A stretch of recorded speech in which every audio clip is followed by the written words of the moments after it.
Now here we have to study or demonstrate the practical on acoustic resonance titled as Study of Acoustic Resonance by using the resonance tube.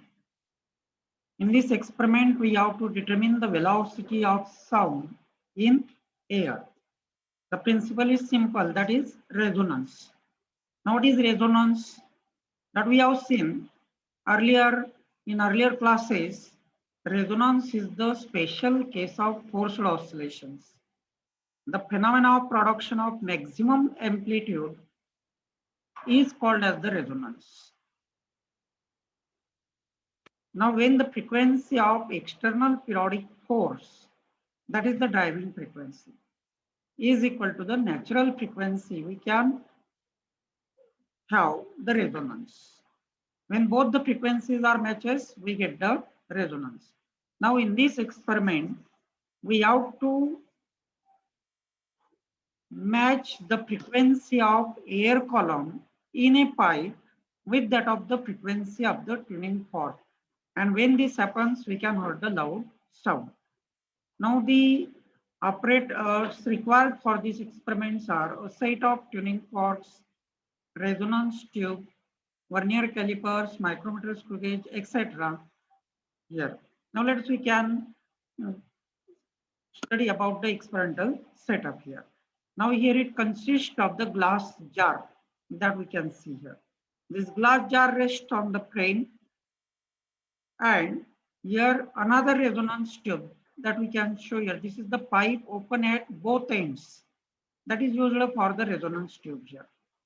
Now it is fitted to the retard stand here as shown in this figure.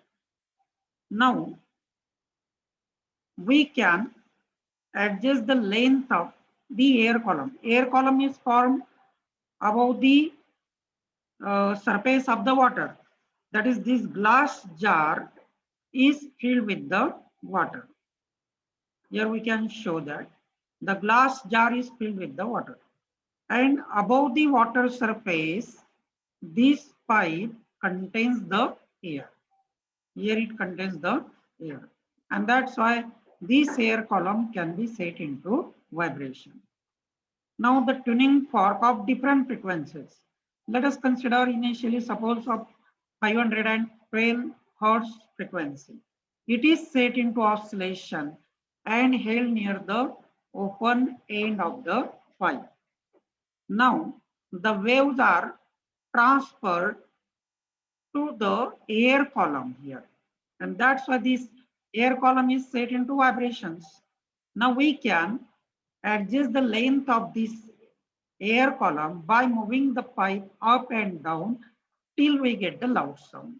When we get the loud sound, in that case, the amplitude of vibration is maximum and we can hear the loud sound here. Here in this way, we can adjust the length of the air column. That you can see here.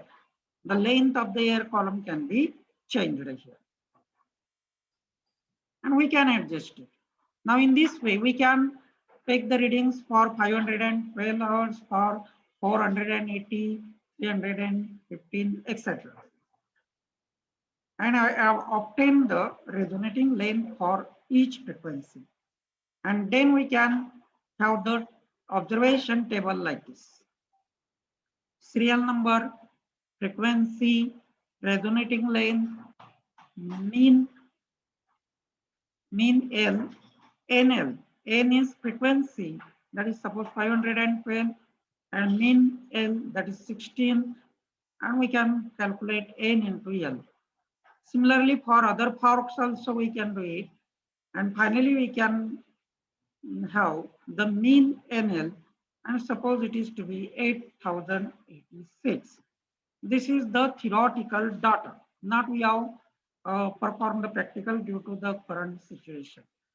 Now then, we can perform the calculations like this. That is, velocity of the sound in air is given by the formula V is equal to 4NL.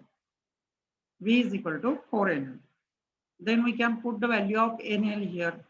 And finally we get here the velocity of the sound in the air is 32,344 centimeter per second. And in this way, we can determine the velocity of sound in air.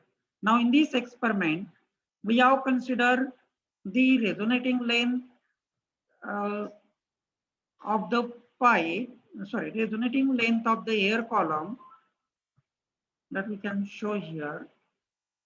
But actually the antinode is formed here little beyond the open end of the pipe. And that's why we require the end correction. But now we avoid this due to the current situation, and we can approximately calculate the value of velocity of sound in air.